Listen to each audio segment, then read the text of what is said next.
안녕하세요. 오늘도 사연살롱을 찾아주셔서 감사합니다.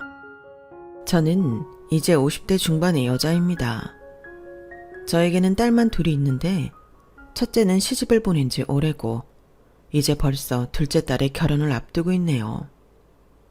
젊은 시절 뭣도 모르고 지금의 남편과 순수하게 연애를 시작해 결혼을 한 뒤부터는 그전까진 나름대로 평탄하기만 했던 삶이 참 다사다난해지더군요. 개인적인 생각이긴 하지만 지난 인생을 돌이켜보면 나이가 성인이라고 하루아침에 성인이 되는 것이 아니라 자신의 가정이 생기게 되면 그때부터 서서히 성인이 되어가는 것이 아닌가 싶습니다. 결혼해서 가장 행복했던 순간을 꼽으라면 단연 예쁜 두 딸을 낳았던 순간이었어요. 딸들이 참 천사처럼 순하고 예쁘기도 했지만 한편으로는 사랑하는 남편을 꼭 닮은 아이들을 낳았다는 게 뿌듯하기도 했고 아이들을 통해 타인이었던 남편과 더욱 하나로 연결된 것 같은 소속감을 느낄 수 있어서 행복했어요. 이쯤 이야기하면 눈치챌 만한 분들은 채셨겠지만 네, 저는 남편을 사랑 하나만 보고 결혼한 사람이랍니다. 아무리 저희 젊은 시절에는 사람들이 지금보다 순수했다고는 해도 너무 순진했던 거죠.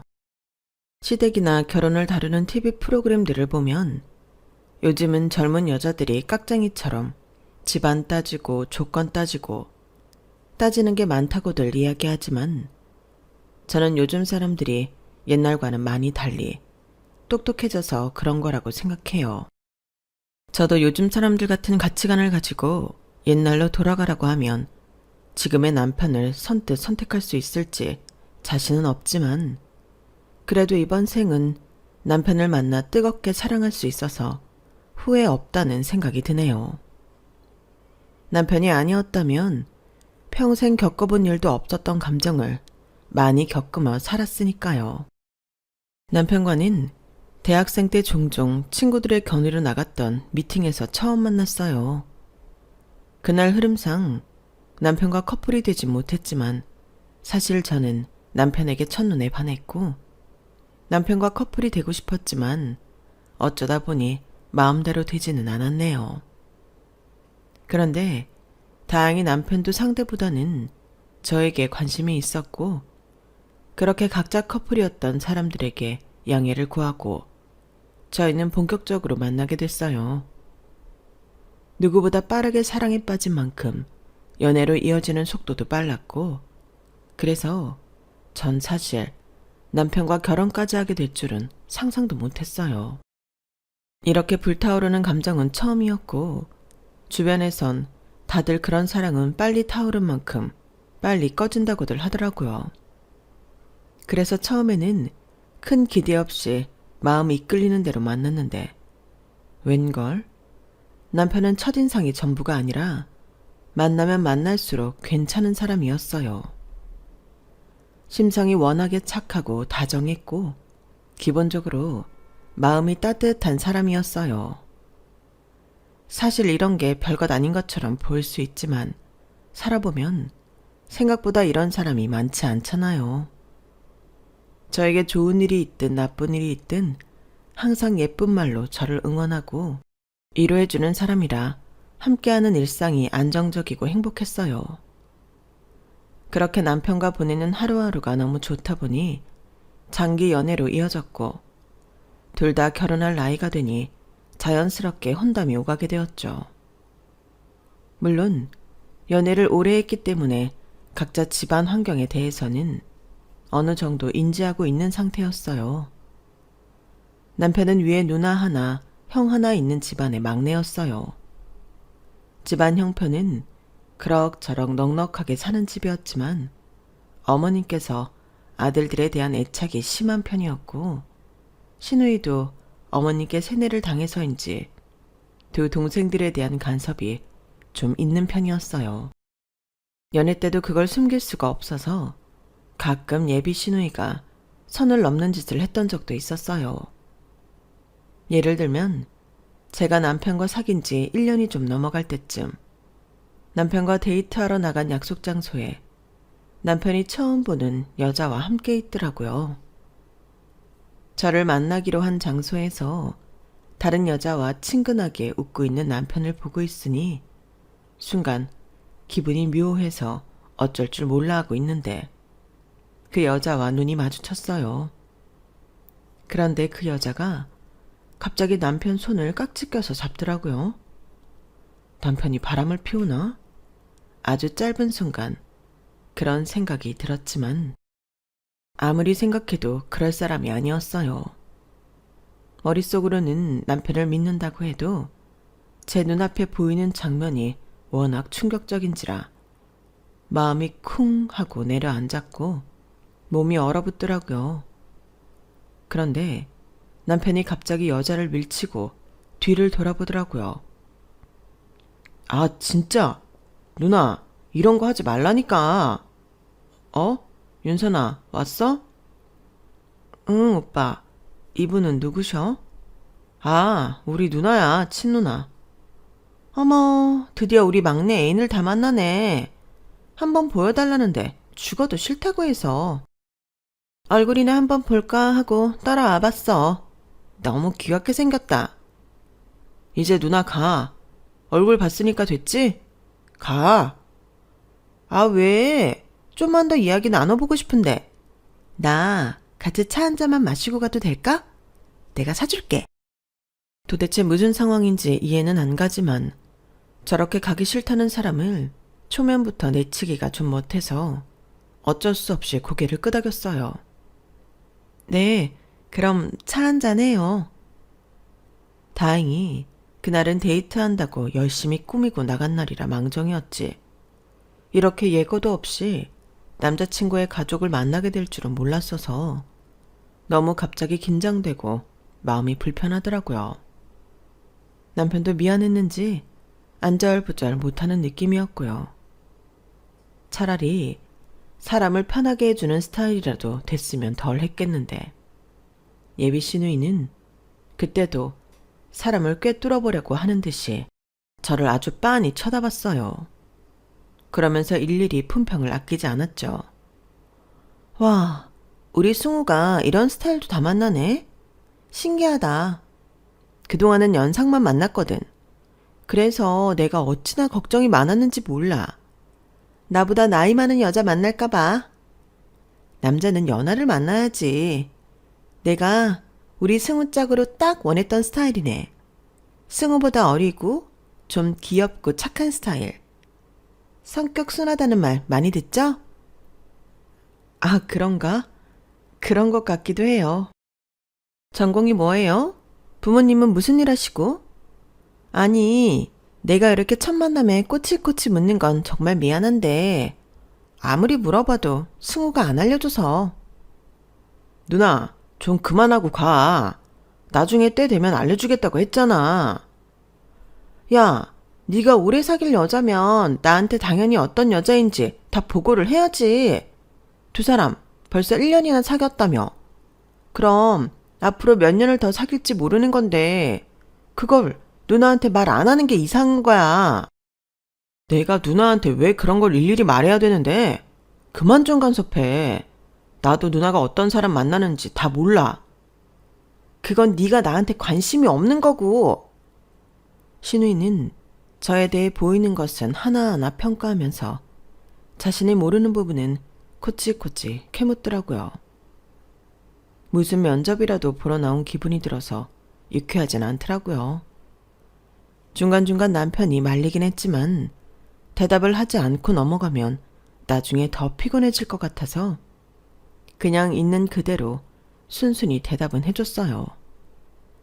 그랬더니 만족스러운 얼굴을 하시더라고요. 사람이 괜찮아 보이네.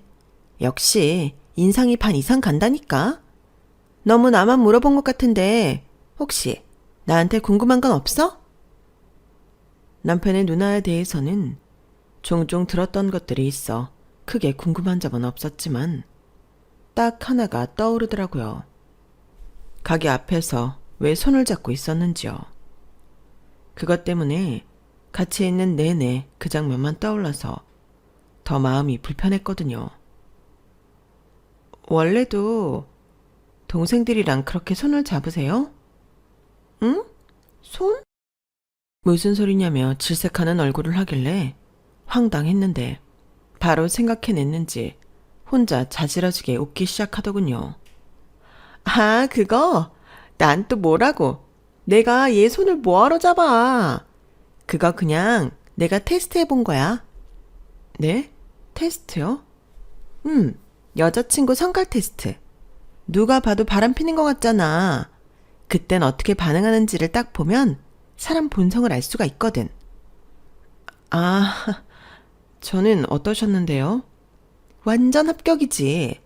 어떻게 그렇게 거기 가만히 서서 상처받은 얼굴로 쳐다만 보고 있을 수 있어. 착해도 너무 착하고 순해도 너무 순하지. 속상했지. 놀래켜서 미안해. 그런데요, 그런 걸로 사람을 평가하기엔 아무리 착한 사람도 머리 끝까지 화가 날 만한 상황 아닌가요? 뭐, 그렇긴 하지. 나라면 보자마자 달려들어서 여자 머리채부터 잡아 뜯어놓긴 했을 거야. 그럼 불합격인 거잖아요. 아, 나는 그래도 내 동생이 이런 여자 만나면 안 되지. 나같이 성깔 있는 여자 만나지 말라고. 내가 이렇게 관심을 갖는 건데 우리 엄마가 아들 갖겠다고 얼마나 고생하신 줄 알아? 그렇게 고생해서 낳아놓은 아들들 이상한 여자한테 장가 갔다 해봐. 우리 엄마가 제 명예 사시겠냐고. 그래서 그냥 간단하게 기분 나쁘지 않을 선에서 테스트 해본 거니까 너무 이상하게 생각하지 마. 평소엔 손 잡으라 해도 절대 안 잡아. 알겠지? 지금 생각해보면 신우의 말대로 제가 정말 착해도 너무 착하고 순해도 너무 순했던 것 같네요. 지금은 그때 일을 떠올리기만 해도 열받아서 손이 떨리거든요. 사람을 테스트해본다는 자체도 짜증나는데 해도 뭘 그런 식으로 하는지. 그날 돌아오는 길에 남편이 싹싹 빌며 미안해해서 그냥 넘어가긴 했지만 사실 그날 일로 인해 처음으로 남편과의 관계를 이대로 유지해도 되는 걸까? 고민이 들었어요. 옛날에는 대학을 졸업하면 여자들은 대부분 바로 결혼을 밟는 코스여서 저에게 남은 정년기 기한이 그리 길지도 않았던 터라 조금 두렵더라고요. 남편이 그동안 누나가 간섭이 많은 편이라고 미리 언질은 해줬어도 이렇게 뜯어 말리는데도 직접 약속 장소까지 찾아와서 저를 기어이 만나고 가는 친누나를 보고 나니 앞으로 잘 헤쳐나갈 수 있을지 갑자기 자신이 확 없어졌어요. 남편도 그걸 눈치를 챘는지 하루는 시무룩해져서 그런 말을 하더라고요. 윤선아, 혹시 우리 누나 때문에 나랑 결혼할 마음이 없어진 거면 솔직하게 이야기해줘. 나 이유도 모른 채로 너랑 멀어지고 싶지는 않아. 이유를 알아야 널 붙잡을 기회라도 있지. 늘 밝고 씩씩했던 남편이 처음으로 제 앞에서 저런 모습을 보이니 마음이 또 금방 약해지더라고요. 누나라는 사람이 짜증나기는 했지만 별개로 남편은 정말 이런 사람 다시 만날 수 있을까 싶을 정도로 좋은 사람이라 놓치면 나중에 후회할 것 같다는 생각이 들었어요. 그래서 누나에 관한 건 잠시 접어두기로 하고 만났죠. 그렇게 시간이 지나고 결혼 이야기가 나왔을 땐 전 당연히 남편의 누나부터 생각이 났어요. 남편도 마찬가지였는지 저한테 마지막으로 묻더라고요. 나랑 결혼하는 거 정말 괜찮은 거 맞지? 안 괜찮더라도 내가 꼭 괜찮게 해줄게, 윤선아. 오빠가 괜찮게 해준다면 괜찮은 거겠지. 알지? 나 오빠만 보고 결혼하는 거야. 알지. 정말 고마워. 내가 대단하게는 못하더라도 꼭 너랑 행복하게 살 수 있게 만들 거야. 많이 사랑해, 윤선아. 그렇게 마음을 잘 추스리고 결혼을 하게 됐어요. 남편이 미리 신신당부를 해놨는지 양가 부모님 댁 인사부터 상견례까지 시누이가 튀어서 나서는 법은 없었어요. 덕분에 결혼 과정 자체는 순조롭게 진행이 되었고 생각보다 이 결혼이 나쁘지 않을 것 같다는 생각까지 들더라고요. 결혼식 당일에 시누이가 웨딩드레스에 대해 어쩌고 저쩌고 고나리질을 하긴 했지만 날 좋은 날이라 그런 건 머릿속에서 금방 잊혀졌어요. 시누이 입장에서는 자신이 기분 나쁘게 했는데도 제가 태도가 변하지 않고 생글생글 잘 대하니 그게 마음에 들었던 모양인지 어느 순간부터 부쩍 저를 예뻐하는 것 같은 모습을 보이더라고요. 여보, 우리 누나가 아무래도 당신이 엄청 마음에 드는 모양이야. 지난번에 당신 잠깐 엄마 일 도와주러 나갔을 때 우리끼리 있는데 당신 칭찬 엄청 하더라. 어머, 정말? 뭐라고? 매사에 밝고 긍정적이라서 보기 좋다고. 뭐라고 해도 금방 잊어버리고 싹싹해서 마음에 든다나? 나 결혼 잘했대. 그래? 잘 됐네. 나도 사실 결혼하면서 우리 연애 때 생각이 가끔 나서 걱정 많이 했는데 어쩐지 요즘 약간 나를 대하시는 태도가 미묘하게 바뀐 것 같다는 생각을 했거든. 어쨌든 잘 됐네. 마음에 안 들어 하시면 다 같이 피곤해졌을 텐데. 그러니까 아니 사실은 우리 형네 형수님 있잖아. 우리 누나가 형수님을 좀 마음에 안 들어 하거든. 근데 당신도 알겠지만 우리 누나 성격이 보통이 아니라서 싫어하는 사람이랑 같이 있는 걸 진짜 못 견뎌. 당신이 들어온 지 얼마 안 돼서 티는 안 내려고 노력하고는 있는 것 같은데 당신 없을 때 분위기 진짜 살벌하거든. 형수님도 어쩔 줄 몰라 하고. 그랬구나. 뭐 때문에 그렇게 마음에 안 들어 하시는 건데? 형수님한테도 당신한테 했던 그 이상한 시험 같은 거 했었는데 형수님은 그때 누나 머리채를 잡았었나 봐. 그런데 사실 그게 형수님 잘못은 아니잖아. 누나가 못 말리는 거지. 그런데 그걸로 누나는 아직까지도 형수님 좋게 안 봐. 성깔 있다나 뭐라나. 본인 성격 생각은 안 하고. 당신은 그때 잘 넘어가서 다행이지. 당신한테까지 그런 걸 할 줄은 나도 몰랐지만. 어쨌든 누나가 당신은 좋게 보고 있으니까 우리는 그렇게 불편할 일은 없을 거야. 다행이네. 그때까지만 해도 그 이상한 시험에 운 나쁘게 걸려든 형님이 안타깝고 안쓰럽다는 생각 외에는 별다른 생각은 없었어요. 시누이가 약간 별난 사람인 것만 조심하면 제 시집생활에 큰 문제는 없다고 생각을 했죠. 시부모님도 아들들에 대한 애착이 강하다고 들어서 내심 불안해하고 있었는데 시누이가 잘 말해준 덕분인지 저에게는 그다지 터치도 강하지 않으셨어요. 시댁의 서너 번 가족 행사로 인해 방문한 뒤에야 시댁에서 저와 형님을 대하는 태도가 미묘하게 다르다는 걸 눈치챌 수 있었죠. 문제는 그 서너 번이 시집 온 지 얼마 안 된 저를 위해 시댁 식구들이 나름대로 참고 있었다는 점이었어요. 결혼한 지 1년이 지나가자 시댁에서는 원래 하시던 대로 형님을 대놓고 면박 주기 시작하셨어요. 예를 들어 제가 제사에 서투러 실수를 하면 형님께서 대신 혼이 나는 시기였어요. 아니 대체 이게 뭐야? 누가 제사상에 빨간 과일을 올려? 제사상에 빨간 음식 올라가면 안 되는 거 아니야? 제가 올린 거 아니에요. 동서가 올렸어요. 아, 죄송합니다. 제가 미처 그 생각은 못하고. 아, 작은 올케가 올린 거야? 작은 올케는 그럴 수 있지. 시집 온 지 얼마 되지도 않았는데 엄마. 근데 큰 올케. 작은 올케가 모르는 것 같으면 옆에서 알려주고 도와줘야지. 그걸 나 몰라라 하고 상에 올릴 때까지 보고만 있어? 같이 일하는데 뻔히 보고 있었으면서 안 말린 의도가 너무 궁금한데 난? 제가 무슨 작은 올케 실수하는 것까지 일일이 지적을 해야 돼요?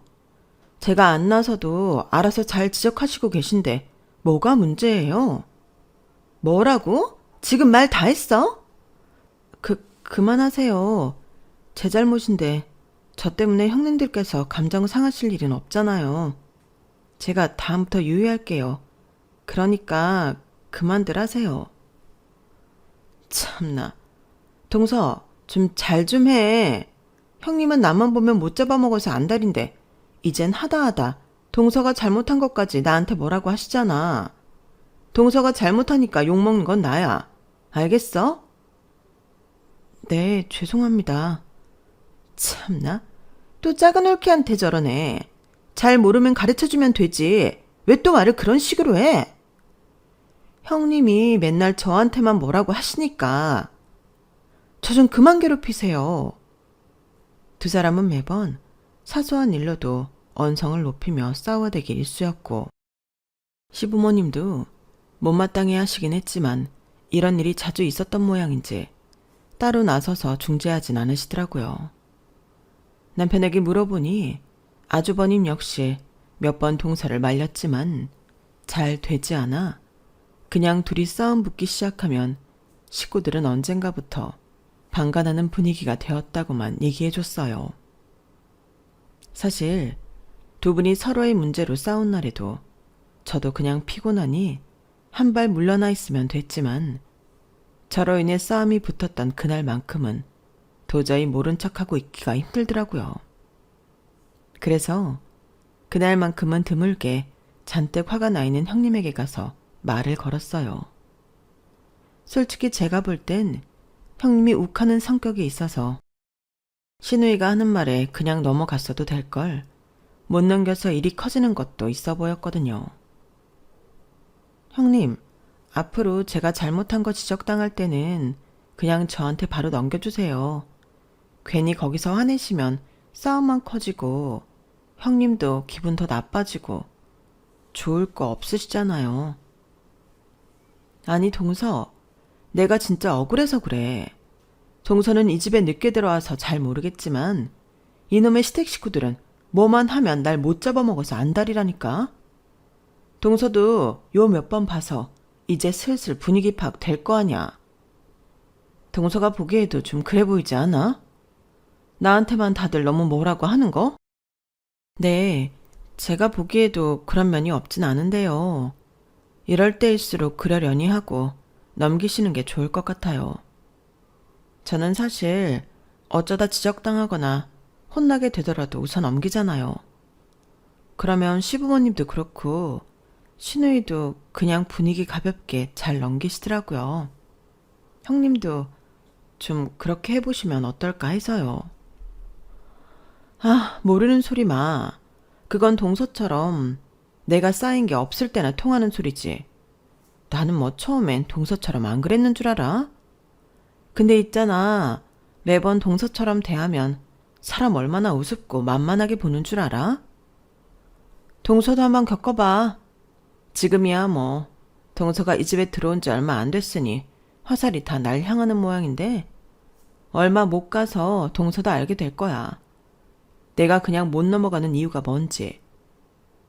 형님이 서슬퍼런 눈으로 그렇게 저주하듯 이야기하는데 순간 간담이 서늘해졌어요.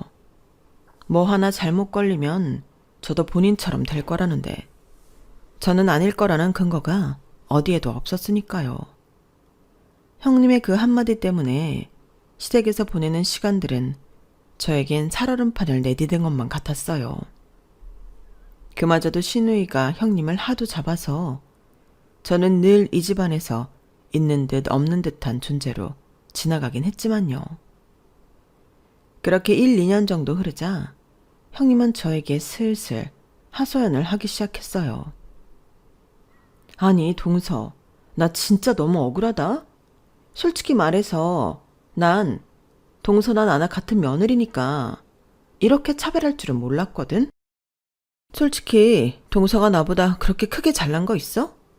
친정이 우리 집보다 잘 사는 것도 아니고 그렇다고 직업이 대단하길 하나. 대체 왜 나한테만 저러는 거야? 그쯤 되니 저도 시댁에서 함께 보고 지낸 세월이 쌓여 형님이 왜 저런 대접밖에 못 받는지 알 것 같았어요. 형님은 굉장히 아나무인에 자신이 조금이라도 무시당했다고 생각하면 파르르 떠는 감정 기복 심한 사람이었고 기본적인 예의조차도 가끔은 벗어나는 면이 있는 사람이었거든요. 시댁 입장에서 보면 저런 며느리는 좀 싫을 수 있겠다 싶더라고요. 저라도 제 아들이 저런 며느리를 데리고 온다면 뒷목을 잡고도 남을 테니까요. 어쨌든 아무것도 몰랐을 때는 형님께 충분한 위로와 공감을 해드릴 수 있었지만 시댁이 충분히 이해가 가는 상황에서 형님의 하소연을 들어주는 일이란 꽤나 고역이었어요. 저보다 나이라도 어린 손아랫동서라면 어떤 점이 문제가 될 수 있다고 말이라도 해줬겠는데 손이 동서인 것도 부담이었고 이미 신우이가 충분히 말을 해준 것 같은데도 받아들이지 않고 자신을 갈구는 것으로만 생각하니 전혀 발전이 없었거든요. 그래서 해줄 만한 이야기는 없고 가만히 이야기를 들어주는 것밖에 할 수 있는 일이 없었는데 그 이야기라는 건 다 자기 중심적인 속 터지는 이야기들 뿐이니 들어주는 것조차 힘에 겨울 수밖에 없었던 거죠. 그래도 그 이야기라도 들어주는 쪽이 제 시댁 생활이 편안하게 유지될 수 있는 이유 중 하나였어요. 신우이와는 다행히 계속 좋은 관계를 유지하고 있었고 시부모님도 워낙 형님과 신우이의 관계가 시끄러우니 상대적으로 조용한 저를 예뻐라 하셨거든요. 형님하고만 잘 지내면 됐는데 워낙 성격이 튀고 기복이 센 사람이라 맞춰주는 게 쉬운 일이 아니었는데 하소연을 들어주기 시작하면서 저에 대해 결혼 초반에 가끔 드러내던 경쟁의식이라던가 적개심을 많이 내려놓은 것 같더라고요. 시댁 식구들이 저에게 더 호감을 많이 표현한다고 해서 굳이 형님이랑 피곤하게 경쟁 구도를 펼칠 생각은 절대 없었기 때문에 저도 같은 며느리로서 형님을 이해한다는 제스처를 많이 취하면서 꽤 성공적으로 형님 마음의 문을 여는데도 성공을 했죠. 그렇게 평화로움이 꽤 유지되나 싶었는데 몇 년 가지 않아 깨지고 말았어요. 작은 올케, 나야. 별일 없이 잘 지내고 있지? 다른 게 아니라 들었을지는 모르겠는데 내가 작은 올케한테는 직접 말해주고 싶어서. 나 지금 만나는 사람이랑 결혼해. 어머나, 정말요? 축하드려요. 지금 만나시는 분이라면 그 외국분 맞죠? 그래서 내가 결혼하면 남편 따라 미국으로 가서 살게 될 것 같아서. 작은 올케한테는 왠지 미리 말을 해줘야 할 것 같아서. 네? 미국으로요? 정말요? 아무래도 미국으로 가게 되면 지금까지처럼 자주 보긴 힘들겠지? 나야 내 사랑 찾아 떠나는 거니까 괜찮지만 내가 없으면 작은 올케가 큰 올케한테 너무 치릴까봐 마음에 남아서. 아우, 아니에요. 그런 걱정은 마세요. 형님, 저한테 잘해주세요. 그래? 그렇다면 다행인데 그 인간이 본성이 착한 사람은 아니라서. 작은 올케 처음 시집 왔을 때 큰 올케가 별것도 아닌 걸로 트집 잡아서 우리 엄마 아빠한테 얼마나 흉보고 이간질했는 줄 알아? 내가 그래서 일부러 더 잡은 것도 있어. 작은 올케는 잘 몰랐겠지만 사실 안다고 좋을 것도 없으니까. 네? 그 얘기를 듣는데 순간 피가 거꾸로 솟더라고요. 듣기 싫은 얘기 다 받아줘가며 집안의 미운 오리 역할을 하고 있는 형님을 안쓰럽게 생각해왔던 지난 날들을 떠올리니 제 자신이 바보같이 이용당한 느낌이 들었어요. 제 표정을 본 신우이가 바로 제 감정을 읽었는지 바로 진정시켜주려고 하더군요. 아, 그렇다고 너무 배신감 느끼지는 마. 그냥 그 인간 인간성의 한계야. 최근 요 몇 년간은 작은 올케 얘기는 꺼낸 적도 없거든. 아마 그때부터 작은 올케한테 붙어서 내 욕이나 해댔겠지. 내 말이 맞지? 안 봐도 뻔하다. 아니, 그게요. 작은 올케는 내 욕 안 했을 거 알아. 사람 척 보면 알거든. 나도 보통 성격 아니란 소리 많이 듣는데 큰 올케는 진짜 상종 못할 종류의 사람이야. 저런 사람 잡으려고 하니 집안이 맨날 시끄러워졌지. 그 부분은 내가 미안해. 그냥 내가 걱정되는 건 내가 없으면 큰 올케가 너무 활기치고 다닐까봐 걱정이야. 혹시 내가 미국 간 뒤라도 무슨 일 생기면 꼭 연락하라고. 알겠지? 네, 신경 써주셔서 감사해요. 진심으로요. 감사하긴. 그래도 나는 작은 올케 같은 사람이 한 사람이라도 집안에 있어서 다행이라고 생각해. 그렇게 형님에 대한 뒷얘기를 듣고 나니 더 이상은 저도 형님을 예전만큼 맞춰주긴 힘들더라고요. 제가 이렇게 맞춰준다고 한들 본인이 불리한 상황이 오면 언제 또 이렇게 시부모님께 저를 이간질할지 모르니 차라리 책 잡힐 일조차 없게끔 적당히 거리를 두는 게 낫겠다 싶었어요. 동서, 들었어? 신우이 결혼한다는 거. 노처녀인 이유가 있다고. 저 성격을 누가 받아주나 싶었는데 어떻게 시집을 가긴 가네. 아, 속 시원해. 드디어 집안이 좀 조용해지겠다. 그치? 그래도 저는 좀 아쉬운데요. 남편도 아쉬워하고요. 워낙 동생들이랑 각별한 누님이셨잖아요. 아주버님도 아쉬워하지 않으세요? 아쉬워하긴? 감히 내 앞에서 아쉬운 티를 어떻게 내? 지 누나가 마누라한테 어떻게 하는지 알면서도 반감만 하던 주제에.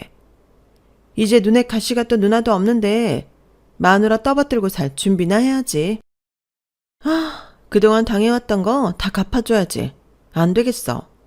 내가 얼마나 억울했는지 동서는 알잖아. 안 그래? 그래도 아주버님이 무슨 죄가 있으시겠어요.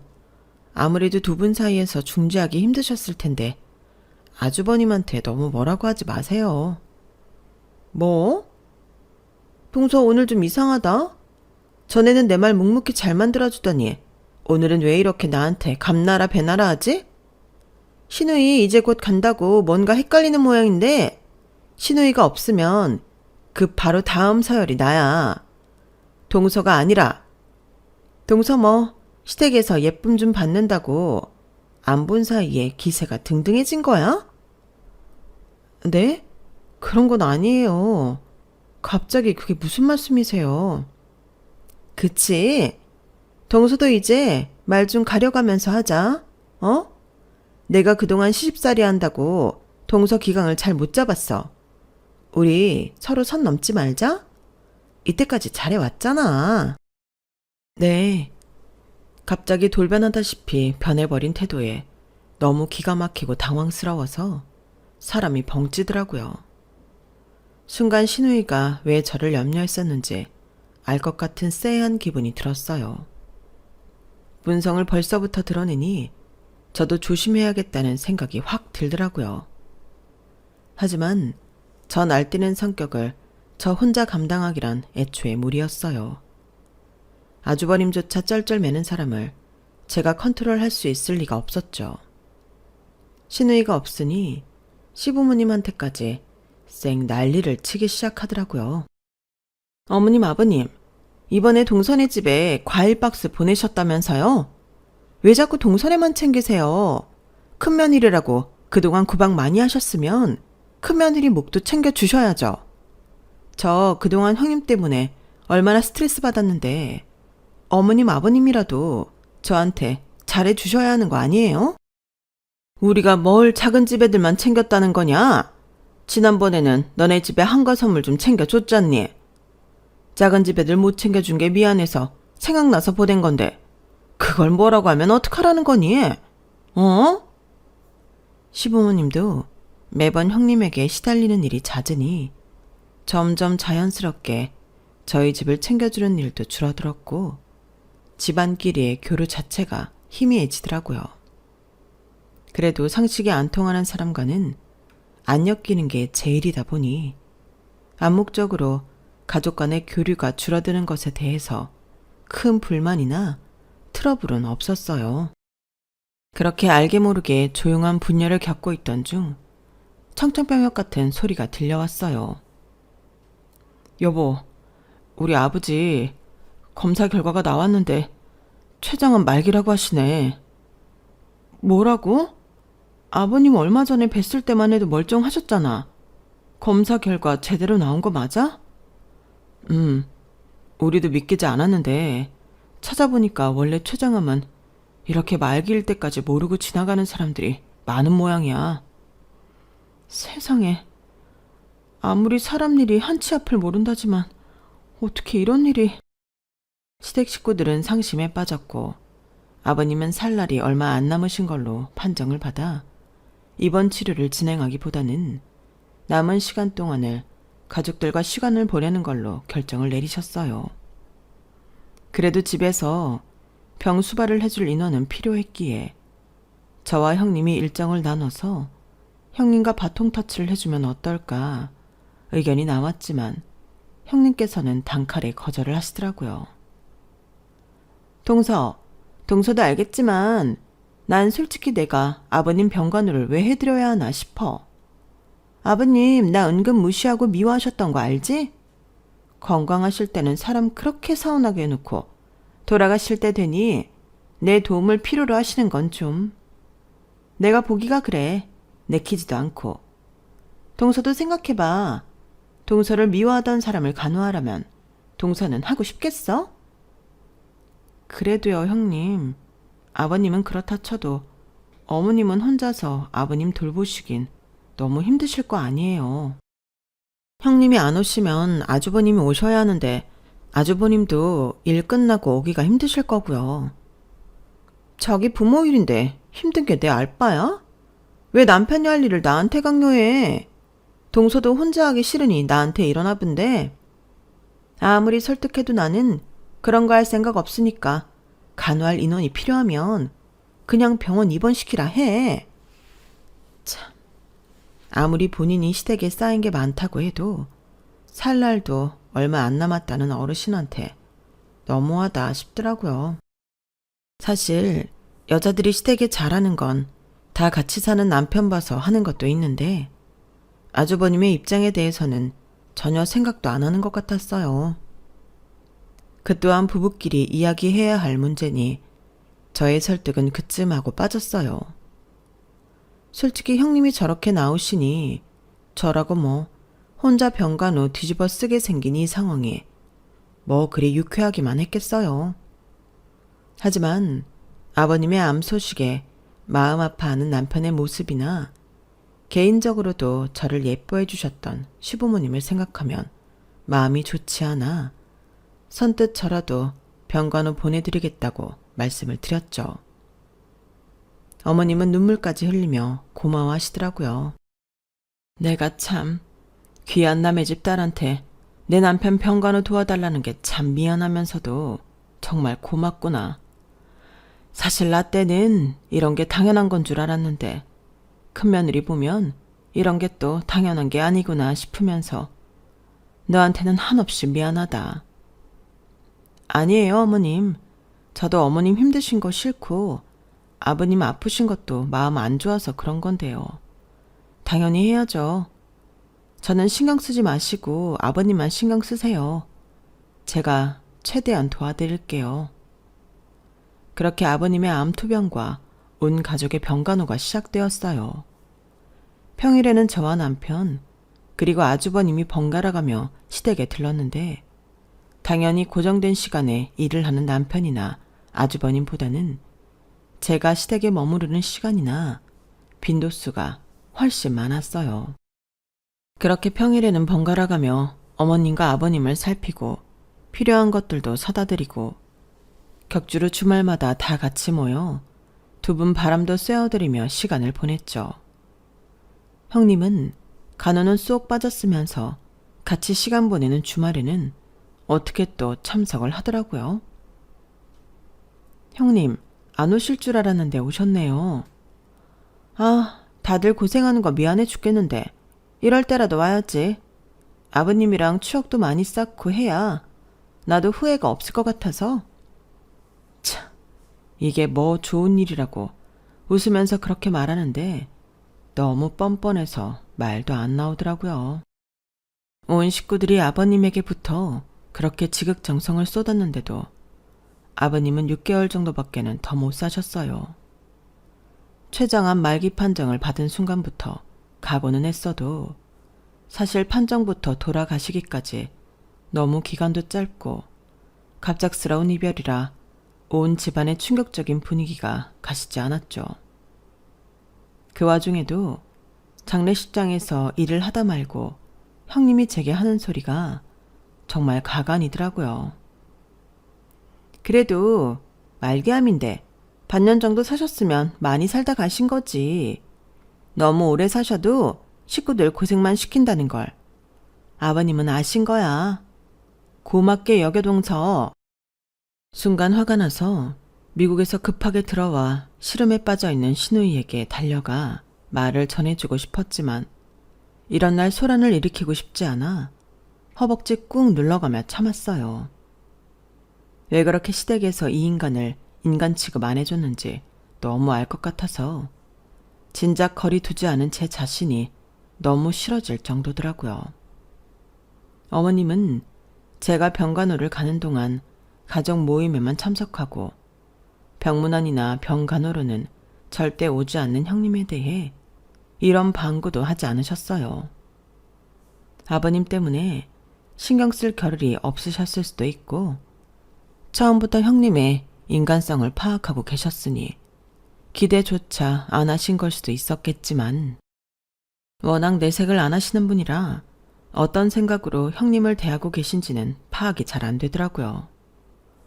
마음 같아서는 형님이 한 망언을 온 가족에게 알려서 그동안 받아왔던 무시보다 더한 서름이라도 겪게 해주고 싶었지만 또 그게 다 무슨 소용이겠나 싶더라고요.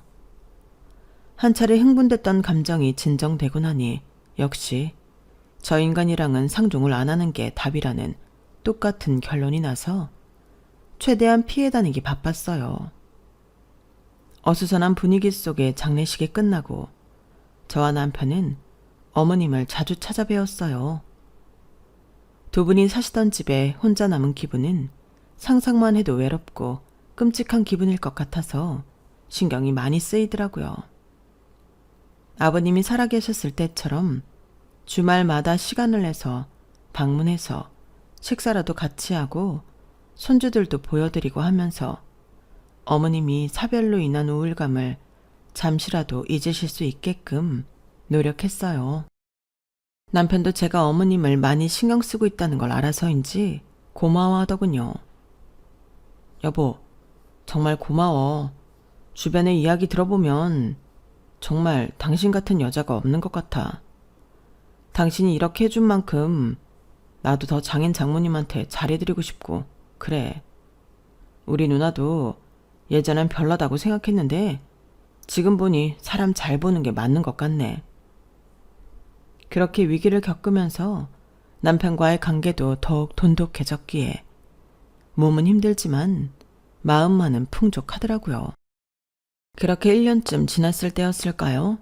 아버님의 기일날쯤 어머님이 중대하게 할 발표가 있으시다며 온 가족을 다 불러 모으셨어요. 남편이 이렇게 된 걸 보니 나도 언제 갈지 모르는 게 사람 인생이라는 생각이 들더구나. 그래서 얼마 없는 재산을 미리 나눠주려고 한다. 네? 재산이요? 어머님께서는 경기도 모 신도시에 있는 15억 아파트와 서울 끝자락에 있는 5억짜리 빌라를 갖고 계신다고 말씀하셨고 그중 15억 아파트를 형님네에게 주고 저희에게 5억 빌라를 주시겠다고 말씀하셨어요. 솔직히 그동안 뭔가를 바라고 잘해드린 건 아니었지만 형님네에 비하면 월등하게 저희가 시댁에 해드린 게 많은 것에 비해 형님네에게 더 큰 재산을 나눠주시는 게 인간적으로 좀 서운한 마음이 들더라고요. 어머나 어머님, 웬일이세요? 저는 당연히 아파트는 동선해 줄 줄 알았는데? 네가 그동안 큰 며느리로서 마음고생한 부분 잘 알고 있다. 우리한테 서운한 감정 많이 쌓아둔 것도 잘 알고 있고. 너도 그동안 네가 한 만큼은 보상 받아야 하지 않겠니? 어머, 제가 해드린 게 뭐 있다고. 고생은 우리 동서가 더 많이 한 것 같은데. 그래도 또 큰 며느리라고 이렇게 챙겨주시네요. 정말 감사해요, 어머님. 우리 동서 서운해서 어떡하지? 그 서울 끝자락에 있는 빌라는 집값 잘 오르지도 않을 것 같은데. 어머님, 동서는 이런 부동산에 관심도 없는 것 같은데 그 빌라도 저 주시면 안 돼요? 저 주시면 제가 진짜 기가 막히게 재테크해서 재산 불려놓을 자신 있는데 불린 돈은 동서한테 나눠줄게요. 그게 무슨 말 같지도 않은 소리야. 내가 다 생각이 있어 그렇게 나눠놨으니 여기에 대해서는 찍소리도 하지 마라. 3배 차이가 나는 재산을 줬으면 만족할 줄 알아야지. 어딜 동서 재산까지 탐을 내기는. 죄송해요, 어머님. 엄마, 그래도 이 사람이 그동안 아버지 간병도 하고 돌아가신 뒤에는 엄마 신경 쓰인다고 그렇게 찾아가서 잘해드렸는데 솔직히 이건 좀 아니지 않아요? 아무리 엄마가 생각이 있어서 형네 더 재산 증여하는 거라고 해도 저도 저지만 이 사람이 한 것도 많은데 좀 너무한 것 같아요. 남편도 내심 서운했는지 어머님께 한마디 했는데 어머님은 너무 무섭게도 크게 화를 내셨어요.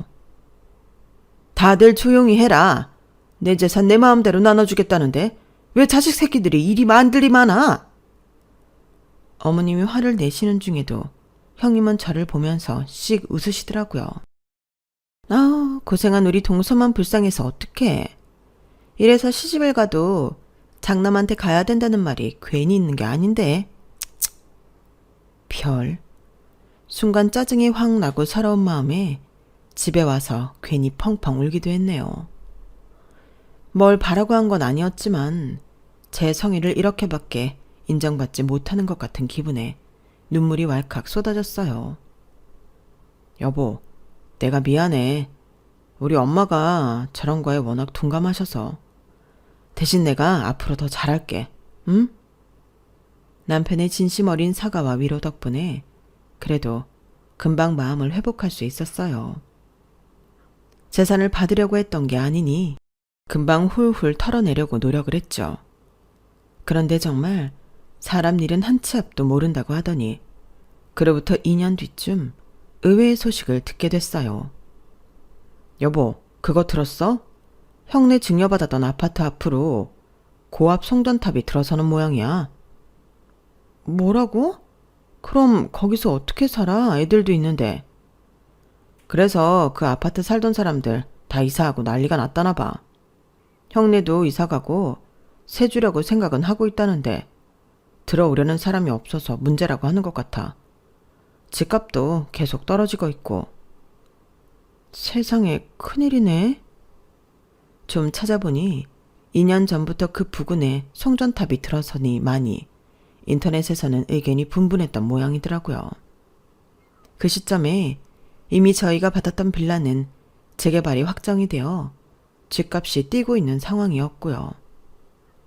어머님께서 부동산에 워낙 빠삭하셨던 분이라 이런 점들을 다 염두에 두고 증여를 하셨나 싶은 생각이 들더라고요. 지금은 돌아가셔서 여쭤보지도 못하지만 형님이 빌라를 탐하자 그동안 형님께 화 한 번 안 내고 무덤덤 하셨던 어머님이 몹시 노여워했던 일은 아직도 두고두고 생각이 나거든요. 남편도 같은 생각을 한 모양인지 저에게 묻더라고요. 아무래도 엄마가 다 알고 하신 것 같지? 그러게, 우린 그런 것도 모르고. 역시 사람은 착하게 살고 봐야 한다니까? 사람 잘못 만나서 고생하는 우리 형만 불쌍하지. 살다 보니 그렇게 보답받지 못할 줄로만 알았던 마음이 어떻게든 보답받는 걸 보면서 역시 대가를 바라지 않고 진심을 다해 마음을 베풀면 언젠가는 어떤 식으로든 돌려받게 된다는 걸 다시 한번 느끼게 되더군요. 인생 흘러가는 게 동화책 속 세상처럼 반드시 권선징악, 해피엔딩으로 끝나는 법은 없지만 어떤 일들은 정말 동화 속 교훈처럼 잘 살아온 만큼 돌아오기도 하는 것 같아요. 아직도 가끔 제가 어떤 중요한 선택이나 결정을 내려야 할 때 그때의 일이 떠올라요. 당장 눈앞에 보이는 이익을 계산하기보다는 내 마음이 시키는 대로 따라가다 보면 그것이 좋은 결과를 가져다 줄 거라는 걸 이제는 믿으니까요. 제 이야기는 여기까지입니다. 건강이 최고죠. 항상 건강하시고 행복하세요. 여러분, 사연 댓글에 응원과 현명한 조언 부탁드려요. 좋아요와 구독은 저에게 큰 힘이 됩니다. 오늘도 좋은 일 가득하세요.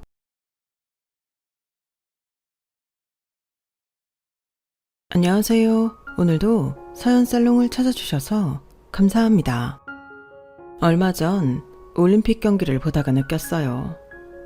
아, 뭔가에 푹 빠져 열과 성을 다하면 반드시 행운이 찾아오는구나. 그게 물리적인 보상이든 심리적인 만족감이든 말이죠. 제가 딱 그 케이스거든요. 어릴 적부터 누군가의 기댈 상황이 안 되었던 전 그림에 푹 빠져 가족이 그리울 때면 언제나 인물화를 그리곤 했죠. 어느 순간부턴 단순히 취미생활을 넘어서 진짜 무아지경에 빠져 하루 종일 그림을 그릴 때도 있었던 것 같아요. 그렇게라도 해야 복잡하고 외로워 미칠 것 같은 제 마음이 정리되었거든요. 덕분에 현재 금메달 100개 딴 것보다 더 큰 행운을 얻게 되었어요. 그저 하늘에 감사할 따름이죠. 가족과 일찍 연이 끊기고 혼자 가난하고 어렵게 살아온 제가 그림 따위나 그린다며 비난하던 남친 엄마는 지금 인생의 바닥에서 기고 있어요. 자기 집 100채 있단 소리만 몇 번 하며 그렇게 자랑하더니 지금은 자기 집이 아닌 깜빵에서 살고 있죠. 남의 눈에 피눈물 나게 한 업보인 것 같아요. 돈은 있다가도 없고 없다가도 있는 건데 돈 갖고 사람 개무시했으니 이제 깜빵에서 수감자로서 개무시 한번 당해봐야 그 심정을 알겠죠.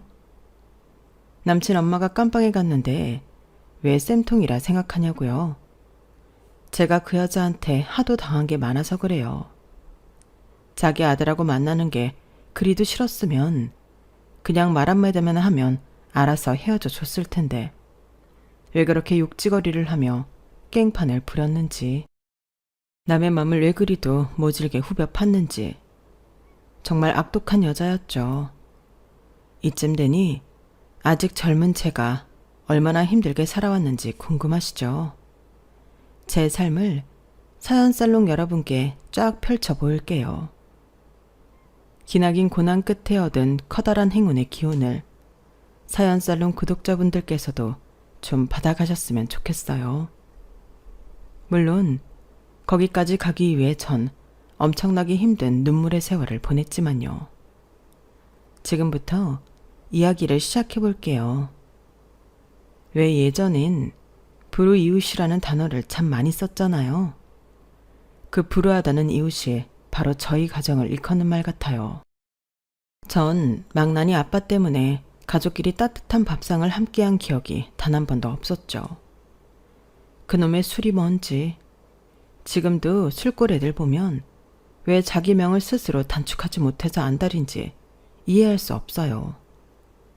한 치 앞을 못 보는 사람들인 것 같아요. 우리 아빠가 딱 그 케이스였어요. 알코올 중독자였던 아빠는 술을 마시면 엄청나게 폭력적으로 변했어요. 1년 365일 중 한 360일 정도는 술을 먹고 깽판을 부렸던 것 같아요.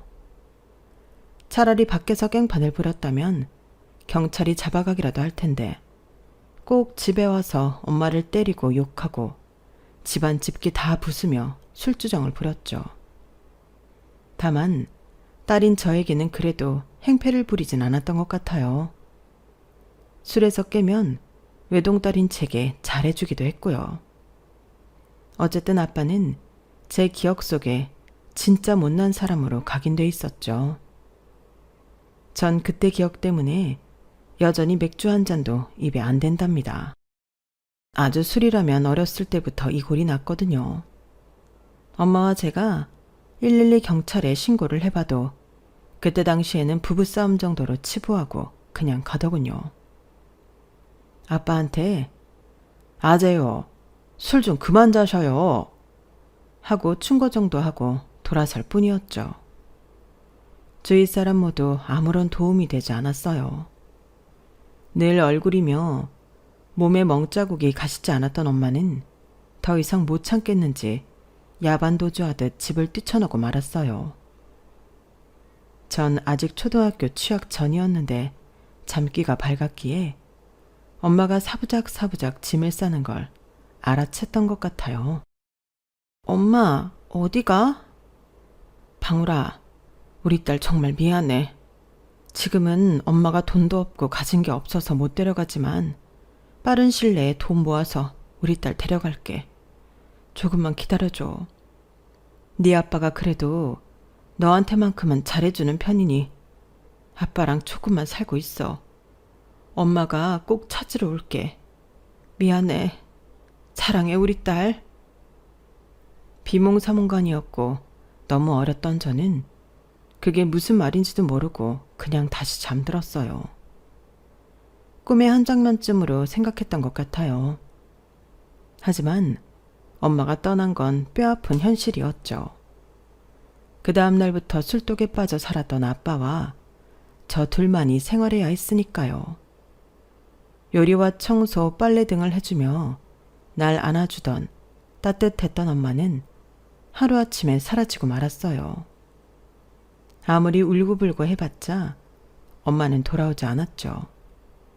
나중에 다 커서 엄마가 이해되긴 했어요. 엄마도 어린 나이였는데 무책임하고 폭력적이었던 남편이 얼마나 무섭고 싫었을까. 제가 그 나이가 되니 다 이해되고 오히려 엄마가 안쓰럽더군요. 아빠는 엄마가 떠나간 후 엄마를 그리워하기도 하고 또 원망도 해가면서 더더욱 인생의 나락으로 빠지고 말았어요. 그 모습을 옆에서 지켜보는 저도 불안하더군요. 급기야 제가 학교 갈 나이가 되자 큰 결심을 한 듯 절 붙잡고 울며 말씀하셨어요. 방울아, 아빠가 면목이 없다.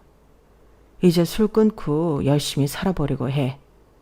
자격증 따서 원양어선 타면 돈도 많이 번다고 하니 그때까지 몇 년간만 저곳에서 친구들하고 지낼 수 있겠니? 아빠가 가르친 곳은 바로 동네에 있던 고아원이었어요. 그땐 고아원이 뭔지도 잘 몰랐고 내 나이 또래 친구들과 재밌게 지낼 수 있다는 사실에 마냥 기뻐했죠. 네, 알겠어요, 아빠. 몇 년 뒤에 나 찾으러 오는 거죠? 그동안 학교 잘 다니고 친구들하고 재밌게 놀고 있을게요.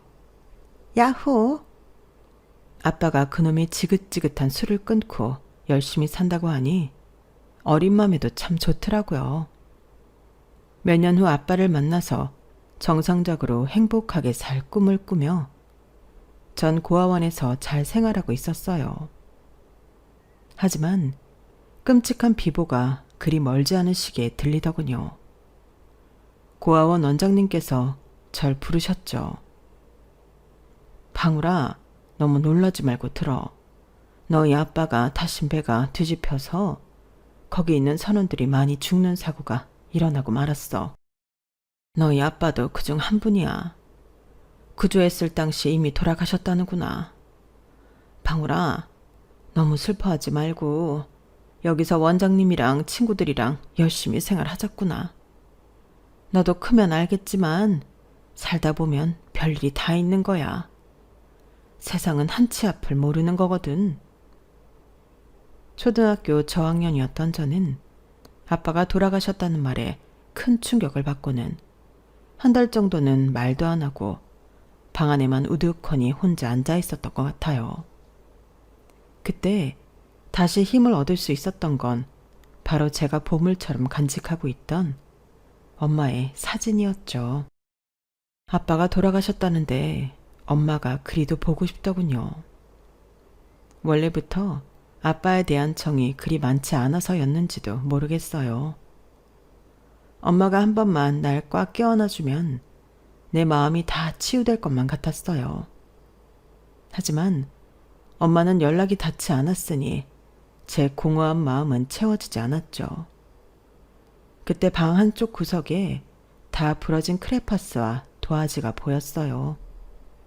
엄마의 사진을 옆에 놓고 빈 도화지에 엄마 얼굴을 그리기 시작했죠. 그 그림을 본 고아원 원장님과 친구들이 무척 놀라더군요. 방울아, 너 그림 진짜 잘 그리는구나. 아니, 9살짜리가 이렇게 잘 그릴 수 있는 건가?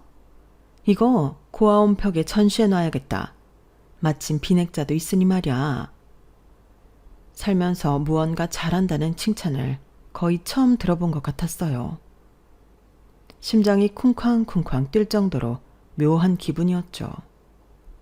그 이후로도 시간만 있으면 엄마의 모습을 화폭에 담았던 것 같아요. 엄마가 요리하는 모습, 청소하는 모습, 날 향해 미소 짓던 모습 등등 예전 기억을 끄집어내서 그렸죠. 그림 말고 제가 또 하나 흥미를 가졌던 게 있었어요. 바로 고아원 방문에 붙어있던 영어 포스터였어요. 누가 가르쳐주지도 않았는데 알파벳이며 발음 기호, 단어 철자까지 다 외우고 있자 그걸 눈여겨보고 있던 고아원 원장님께서 제게 큰 제안을 하셨어요.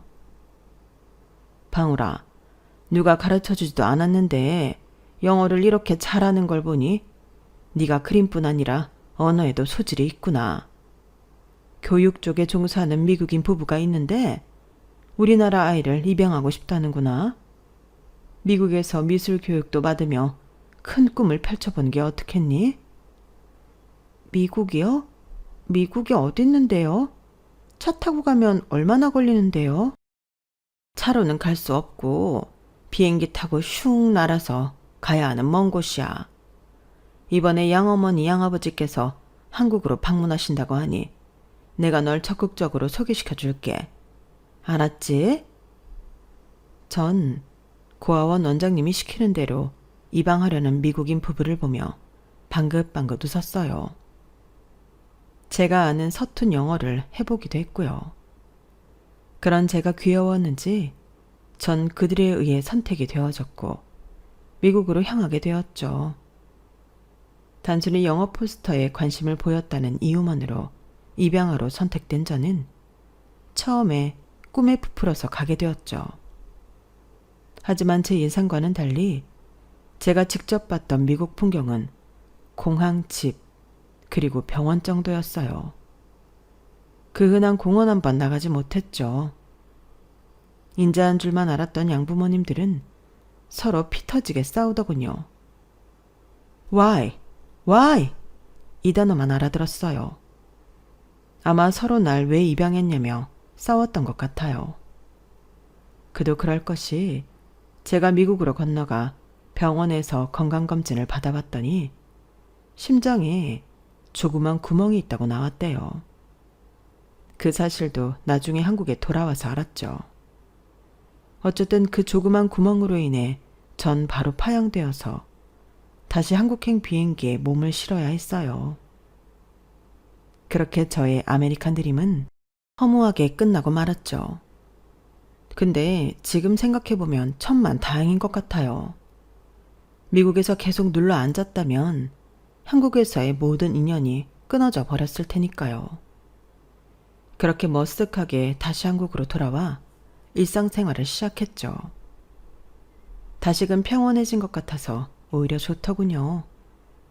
하지만 그 평온은 그리 오래가지 않았어요. 고아원에서 밤중에 자고 있는데 갑자기 도깨비 불처럼 번쩍하더니 순식간에 고아원 건물이 타오르기 시작했어요. 원장님의 다급한 목소리가 들렸죠. 얼른 나와라 얘들아. 얼른 마당으로 나가도록 해. 아직 자는 애들 있으면 다 깨워서 뛰쳐나가라.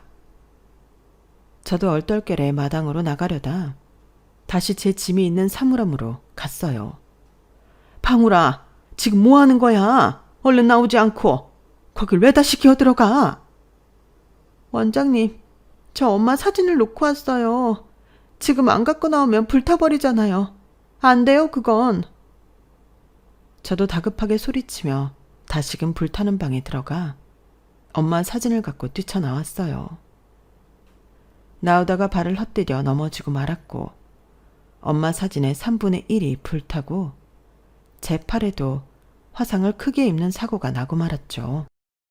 다행히 다시금 뛰쳐나와 목숨은 건졌지만 원장님과 소방관 아저씨들로부터 크게 혼나고 말았죠. 하지만 엄마 사진을 지켰다는 사실이 제겐 더 중요했어요. 세상에 어딘가 존재하고 있을 우리 엄마와의 끈을 절대 놓치고 싶지 않았거든요. 그렇게 우리가 살던 터전인 고아원이 다 불타버리고 원장님의 주도하에 우리들은 다른 지역의 고아원으로 뿔뿔이 흩어지고 말았어요.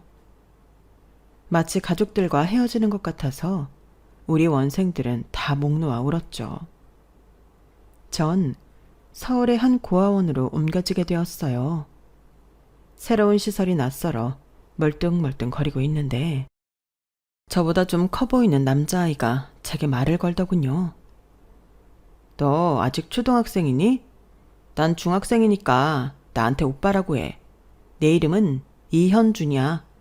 근데 네 이름은 김방울이라고? 와, 나 태어나서 너처럼 눈 큰 아이 처음 봐. 눈이 왕방울만 해서 이름도 방울인 거구나. 정말 예쁘다 너. 저보다 2살 많던 현준 오빠는 제게 호감을 보이며 첫날부터 참 잘해줬어요. 진짜 오누이처럼 서로 챙겨주며 잘 적응할 수 있었죠. 몇 년이 흐르고 현준 오빠가 독립해서 나가야 할 시점이 다가왔어요. 오빠는 다행히 고등학교를 졸업하기도 전에 대기업 생산직에 취직이 되었고 고졸치고는 꽤 높은 연봉을 받는다더군요. 오빠, 취직한 거 진짜 축하해. 우리 고아원 역사상 이렇게 취업 잘한 건 오빠가 처음이라던데? 역시 대단해. 고마워. 그래봤자 생산직인데 뭐. 그래도 몸으로 열심히 일해야지. 방울아, 너 화가가 되고 싶다고 했지? 오빠가 돈 많이 모아서 네가 꼭 화가의 꿈 이룰 수 있게 도와줄 테니 열심히 실력 닦고 있어. 기다릴게. 뭘 기다린다는 거야? 그리고 오빠가 왜 날 위해서 돈을 모아? 오빠 몸도 약한데 3교대로 생산직 일하려면 얼마나 힘들겠어. 오빠를 위해서 돈 써. 먹는 것도 잘 챙겨 먹고 말이야. 너 성인 될 때까지 기다린다고 바보야. 난 방울이 너의 보호자가 되고 싶어. 오빠가 지켜줄 테니 넌 열심히 그림이라 그리란 말이야. 이 맹추야. 현준 오빠의 멘트에 심쿵하더군요. 누군가가 나의 보호자가 되어 날 지켜주고 싶다고 하니 심장이 쿵쾅쿵쾅 뛸 정도로 좋으면서도 안도감이 들었어요. 그렇게 저도 상고를 졸업하고 고졸의 학력으로 그림을 계속 그릴 수 있는 일자리를 찾았어요. 처음엔 안정적으로 돈 벌 수 있는 격리직이나 비서직에 지원하려 했지만 현준 오빠가 제가 좋아하는 그림 그리는 일을 찾아보라며 만류했죠. 전 큰 놀이동산에서 캐리커처나 정식 인물화를 그려주는 일자리가 있다기에 지원해 보았어요. 지금껏 제가 그려온 우리 엄마의 다채로운 그림들을 포트폴리오로 제출했어요. 단박에 채용되었죠. 20살이 되어 현준 오빠와 정식으로 사귀게 되었고 우린 이미 가족 같은 사이이기에 나중에 결혼해서 가정을 꾸릴 계획까지 자연스레 세웠어요. 그런데 청천벽력 같은 소식이 들려왔어요. 오빠가 일을 하며 너무 자주 코피를 쏟고 화장실에서도 피를 본다고 하더군요. 다이어트를 하지도 않았는데 몸무게가 급속도로 빠져 병원에 가서 종합검진을 받아보니 직장암 4기였던 거죠. 뭐? 직장암이 대체 어디에 생기는 병이야? 아직 20대 초반인 오빠가 왜 직장암 사기야? 앞으로 오빠 어떻게 되는 거야? 너무 무서워. 제가 오열하며 겁먹으니 오빠는 주치의에게 데려가 함께 설명을 듣게 했어요. 의사 선생님이 자세히 설명해 주시더군요. 하지만 사기여서 예후가 마냥 좋을 수만은 없다고 했어요. 오빠도 본인 걱정보다 절 안심시키기 바빴죠. 괜찮아 방울아. 난 젊고 그동안 운동도 꾸준히 해왔으니 이까지 남 이겨낼 거야. 이제 그만 걱정하고 그만 울어. 이러다 네가 나보다 더 먼저 쓰러지겠어. 하지만 걱정이 되는 건 어쩔 수 없었어요. 오빠가 고아원에 오게 된 건 오빠의 부모님이 두 분 다 암으로 돌아가셨기 때문이란 걸 알고 있었거든요. 가족력이 있는 게 분명했죠. 제가 현준 오빠를 위해 할 수 있는 게 뭔가 고민했어요. 그러다 충동적으로 얘기했어요. 오빠, 나 오빠랑 혼인신고할 거야. 오빠가 내 보호자가 돼주고 싶다고 했잖아. 이젠 내가 오빠의 보호자가 되어줄게. 당장 혼인신고 하러 가자. 무슨 말도 안 되는 소리야. 난 지금 살 확률보다 죽을 확률이 더 높은 사람이야. 왜 나 같은 남자랑 혼인신고를 하려 해? 네 앞길 망치고 싶지 않아. 적지만 지금까지 벌어놓은 돈으로 간병이 있어서 입원도 하고 치료도 할 테니 넌 앞으로 네 앞길 가. 우리 헤어지자. 앞으로 나 신경 쓰지 말고 일이나 열심히 해, 바보야. 알았지? 항상 현명했던 현준 오빠의 말을 지금껏 내 부모 말처럼 따르고 살았는데 이번엔 그럴 수 없었어요. 바짓가랑이를 붙잡고 말했죠. 아픈 오빠를 두고 나 혼자 잘 먹고 잘 살라고? 절대 그럴 수 없어. 끝까지 오빠 곁을 지킬 거야. 내가 오빠의 보호자가 되어줄 거라고. 젊은 사람이기에 더 빨리 암에서 이겨낼 거라던 오빠의 말이 무색하게 젊기 때문에 암세포의 진행이 더 빠르다더군요. 타다만 나뭇가지 마냥 까맣게 변해버린 현준 오빠의 얼굴이 지금도 기억에 생생하네요. 저의 헌신적인 간병에도 불구하고 오빠는 1년 만에 저 세상으로 떠나게 되었어요. 내 가족이 죽은 것 마냥 가슴이 미어지게 아팠어요. 우리 아빠가 돌아가셨다는 소식을 들었을 때보다 100배는 더 슬프고 힘들었죠. 그동안 일도 그만두고 모은 돈을 오빠 치료하는 데 쏟아부었기에 전 다시 무일푼이 되었어요. 하지만 언제는 내가 돈이 있었나 하는 심정으로 다시 처음부터 시작하기로 했죠. 일하던 곳에 사정을 말씀드렸더니 너무 감사하게도 다시 채용을 해주셨어요. 제가 손님들한테도 친근하게 잘하고 그림도 잘 그려서 인기가 좋았거든요. 그걸 높이 사주신 거죠. 여느 날처럼 열심히 일하고 있는데 이번엔 어느 커플이 제게 캐리커처를 의뢰하더군요. 전 커플 중 특히 뾰루퉁한 표정의 여자 손님에게 립서비스를 열심히 날렸죠. 어머, 여성분 미모가 너무 아름다우시고 이목구비가 또렷하셔서 그림 그리기가 쉽네요. 근데 그 여자는 쌀쌀맞게 그지없더라고요. 아, 시끄럽고 그림이나 똑바로 그려요. 아까 잠깐 보니 내 입술을 두꺼비 입술 마냥 그려놨던데 제대로 그리라고요. 아님 사장한테 컴플레인 걸 거니깐. 화가 났지만 옆에서 그 여자의 남친이 오히려 대신 화를 내주더군요. 야, 너 화가 선생님한테 그게 무슨 말버릇이야, 예의 없게. 넌 천상천하 유아독존이냐? 너 말고 다 밑으로 보여. 맨날 다른 사람들 하대나 하고 지겨워. 그림 그리는 절 앞에 두고 커플끼리 싸우는 꼴이라니. 제3자인 전 조용히 지켜볼 수밖에 없었죠. 급기야 여자는 화가 나서 나가버리더군요. 그 뒤통수에 대고 남자가 야, 오늘부로 너랑 끝이다. 네 지랄 맞은 성격 받아주는 것도 이제 끝이라고. 아우 시원해. 이러더군요.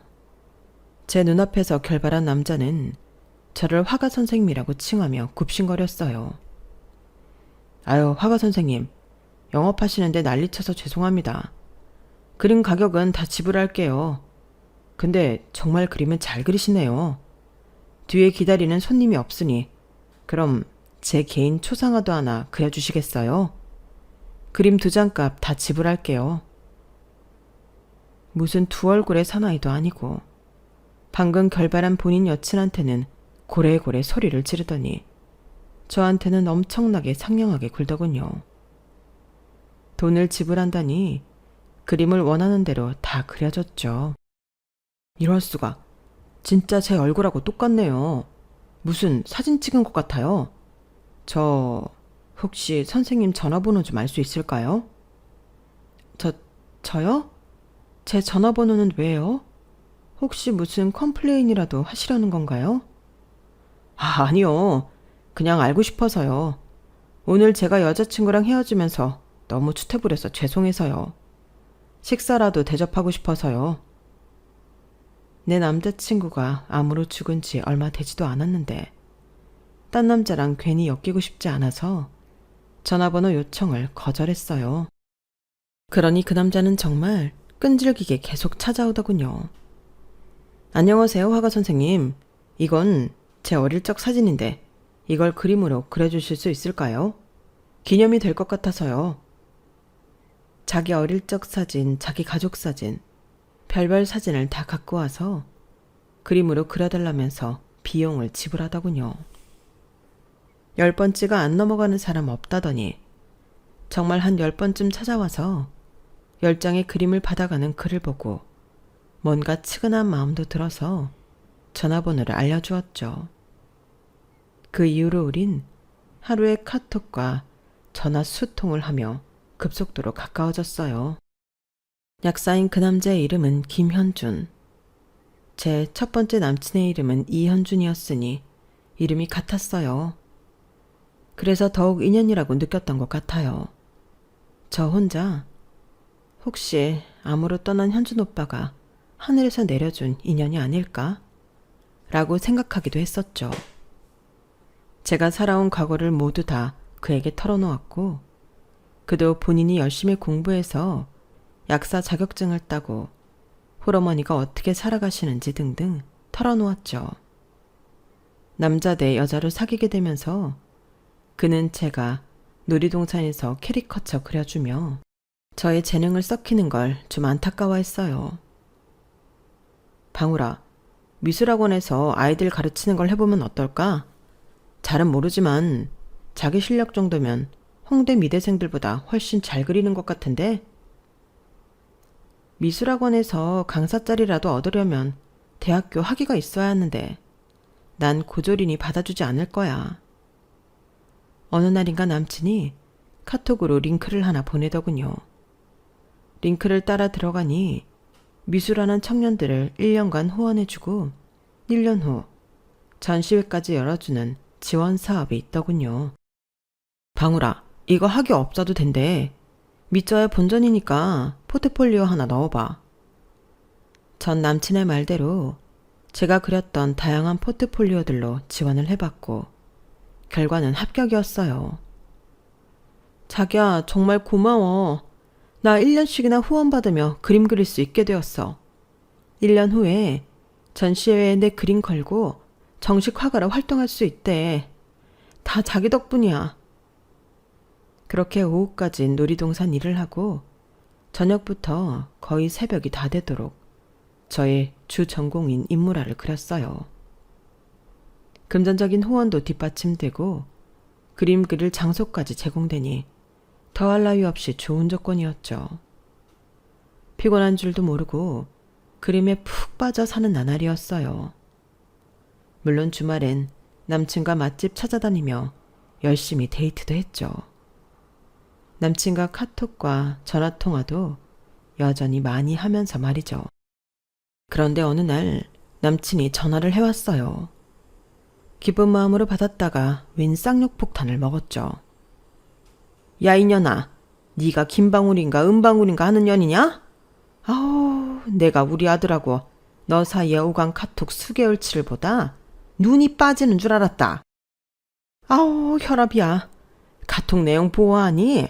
너 고아원 출신에 고등학교 겨우 졸업하고 놀이동산에서 그림이나 그려주는 여자애라며. 너, 내 아들이 무려 전문직 약사님이신데 그거 다 알고 접근한 거지? 내가 집이 무려 100채나 있다는 거 다 알고 먼저 선수 친 거 아니냐고. 내 인연, 너 술집 다니는 년 아냐? 남자한테 동정심 사서 꼬리 채운 수법이 장난이 아니던데. 보통 년이 아니야. 당장 우리 아들한테서 떨어지지 않으면 내가 이 세상에 발 못 붙이게 할 테니까 알아서 해. 알았냐? 재수 없는 년. 일방적으로 쌍욕을 거하게 먹고 몸이 얼어붙어 버렸어요. 남친의 엄마는 욕지거리만 한 바가지 퍼붓고 전화를 끊어버리더군요. 억울하고 화가 났지만 손발이 발발 떨려서 다시 전화를 하진 않았어요. 몇 시간 후 남친에게서 다시 전화가 오더군요. 자기야, 잘 쉬고 있었어? 아휴, 난 어제 동창회에서 술을 잔뜩 먹고는 지금까지 뻗어 있었어. 잘 쉬다니? 전화 목록 한번 봐봐. 당신 엄마가 나한테 전화해서 생전 들어보지도 못한 쌍욕을 날렸어. 완전히 충격적이었다고. 자기 폰으로 우리 카톡 내용 다 본 모양이던데? 헉, 정말? 미안해 방울아. 술에 취해 자느라 아무것도 몰랐어. 우리 엄마가 그랬다면 정말 미안해. 미안할 거 없고 더 정들기 전에 우리 그만하자. 당신 엄마가 내가 자기한테서 떨어지지 않으면 날 죽일 듯 하던데? 내가 왜 그런 욕을 먹고 그런 말을 들으며 살아야 해? 내가 무슨 잘못을 했다고? 난 열심히 살아온 죄밖에 없어. 끊어! 남친의 끈질긴 구애 끝에 사귀게 되었지만 남친 엄마가 이 지경인 줄 알았다면 시작도 하지 않았을 거예요. 하지만 이번에도 남친은 몇 달간이나 끈질기게 제게 용서를 빌려군요. 심지어 제가 사는 집 문 앞에 드러눕더라고요.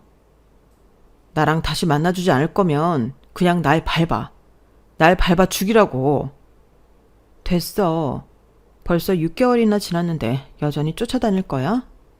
나 말고 잘나고 예쁜 여자 많은데 대체 왜 나한테 집착하는 거야? 남친은 어린아이처럼 엉엉 울며 말했어요.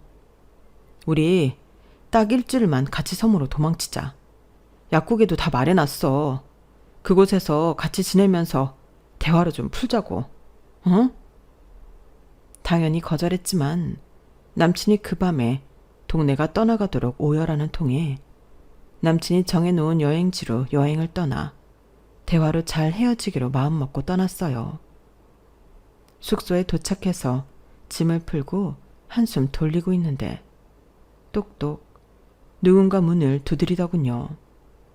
문을 열어줬더니 웬 화장 진한 여자가 들어와서는 남친에게 앵기더군요. 오빠, 이 여자 누구야? 내가 오빠 미행까지 해야 해? 내 뱃속의 아기는 어쩔 거야? 이 아기와 날 책임져야 할 거 아냐? 여봐요. 나 현준 오빠랑 이미 결혼을 약속한 사이고 우리 둘 사이에 내도 있어요. 어떤 년인지 모르지만 얼른 떨어져 나가라고요. 당황한 남친이 말하더군요. 방울아, 얘는 우리 이모 딸이야. 내 사촌 동생이라고. 너 우리 엄마가 시켰어? 왜 여기서 이런 연기를 하고 지랄이야? 얼른 나가지 못해? 여자가 굴하지 않고 계속해서 앵기자 남친이 화가 나서는 그 여자의 뺨을 한번 짝 때리더군요. 그러고 나서야 그 여자가 이실직고 했어요. 왜 때리기까지 해 오빠? 이모가 나보고 오빠 미행해서 여자친구인 척 연기하면 하룻밤에 100만 원 준다고 했단 말이야. 우리 엄마한테 다 이를 거야. 남친의 말대로 그 여자는 사촌 여동생이었고 남친 엄마의 사주를 받고 와서 쇼한 거였어요. 황당했어요. 그 정도로 날 떼어내려 하는 남친 엄마나 연기하던 사촌 여동생이나 어이없기 마찬가지였어요. 자기야, 이렇게까지 자기 엄마가 날 싫어하는데 다시 재회며 결혼이며 그게 가당키나 한 말이야? 더 이상 수고 말고 우리 지금 서울로 올라가서 마무리 짓자. 남친한테 일방적으로 이별을 구하고는 저 혼자 서울로 올라와 버렸어요. 가까스로 고속버스를 예매하고 올라오는데 차 안에서 그리도 많이 눈물이 나더군요. 별별 생각이 다 들면서 말이죠. 이 세상에서 난 이렇게도 환영을 못 받는 존재인가? 나처럼 돈 없고 가족 없고 한 사람들은 그냥 버러지 취급밖에 못 받는구나. 엄마, 너무 보고 싶어요. 꼭 날 찾으러 온다고 했잖아요. 그 약속 왜 안 지키는 거예요? 엄마, 어디 있어요?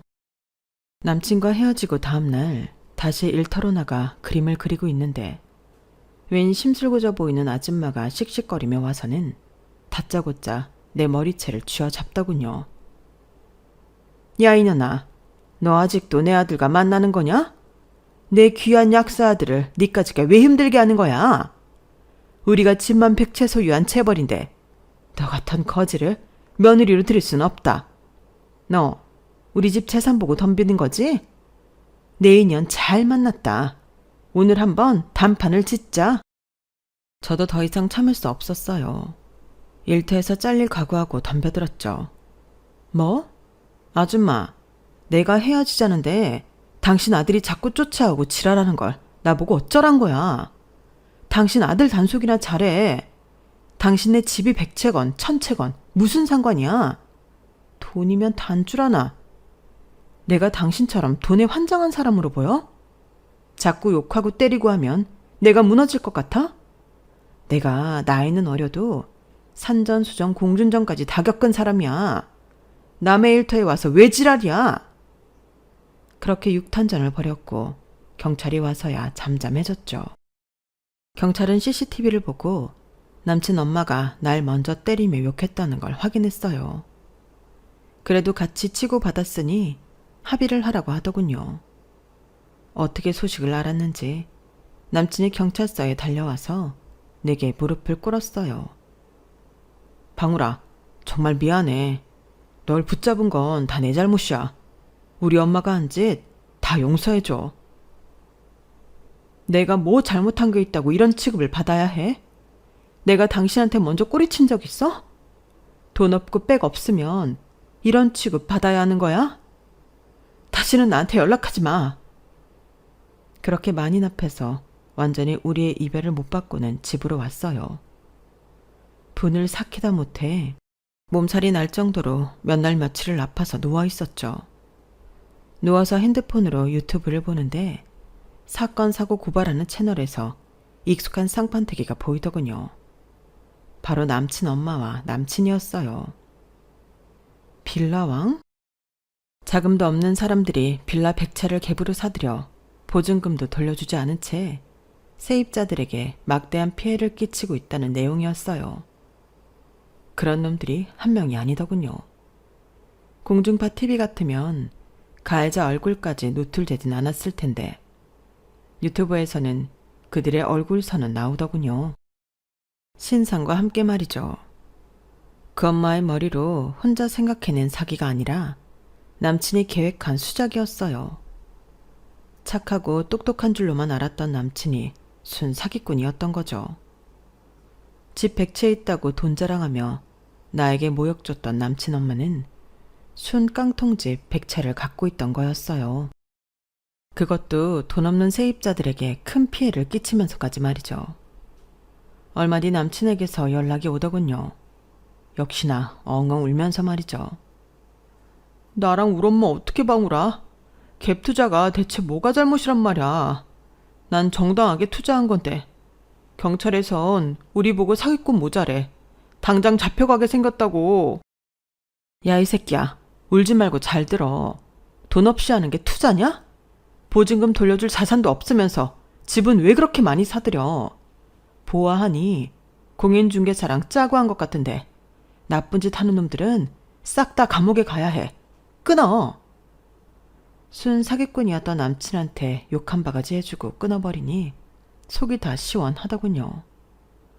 남친과 남친 엄마, 같이 짜고 속여먹은 공인중개사, 그 외의 사람들 다 콩밥을 먹게 됐다는 소식을 한참 후에 전해드릴 수 있었어요. 꽤나 충격적인 사건이었지만 권선징악, 사필귀정이라고 생각했어요. 전 입에 풀칠하기 위하여 다 잊고 다시금 붓을 들어야 했죠. 청년 후원을 받은 지 어느새 1년이 지나고 약속한 기한이 되어 그동안 그렸던 작품들을 갖고 협회를 찾아갔어요.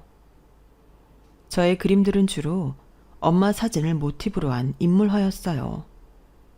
어렸을 때부터 항상 그래왔듯이 엄마의 일상생활하는 모습들을 상상하며 표현한 작품들이었죠.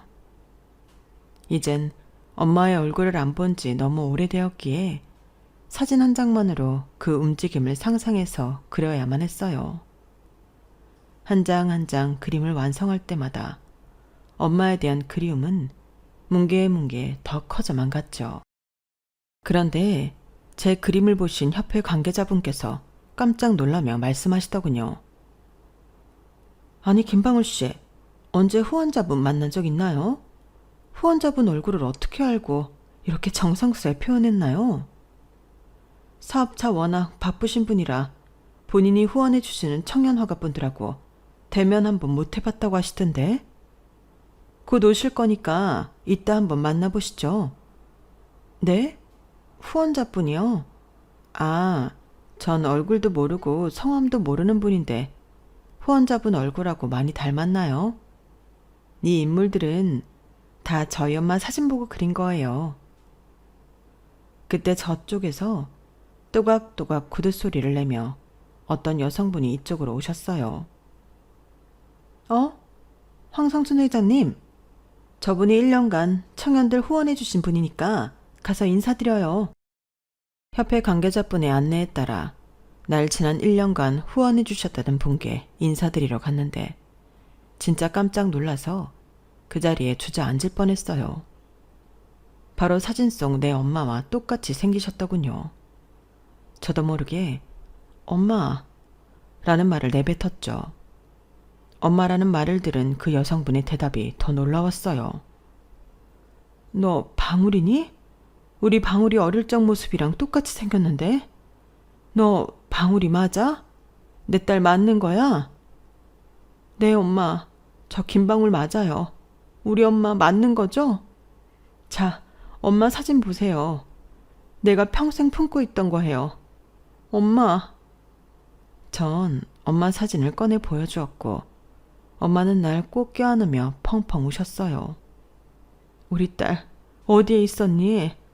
엄마가 너 고아원에 맡긴 것까진 알고 있었는데 그 후로 네가 미국으로 입양 갔고 심지어 고아원이 다 불타버려서 도저히 찾을 길이 없었지. 정말 미안해. 이 엄마가 죽을 죄를 졌다. 네가 이렇게 한국에 있는 줄 알았다면 무슨 수를 써서라도 널 찾았어야 했는데 지난 1년간 날 후원해준 사람이 내 엄마였을 줄은 꿈에도 몰랐죠. 그토록 애틋하게 그리워했던 엄마가 나와 멀지 않은 곳에 있었다는 게 너무 신기했어요. 그렇게 우리 모녀는 하늘이 맺어준 끈을 통해 다시금 상봉하게 됐고 그날 밤 엄마의 집에 가서 밤을 새며 그동안 살아온 이야기를 나누었어요.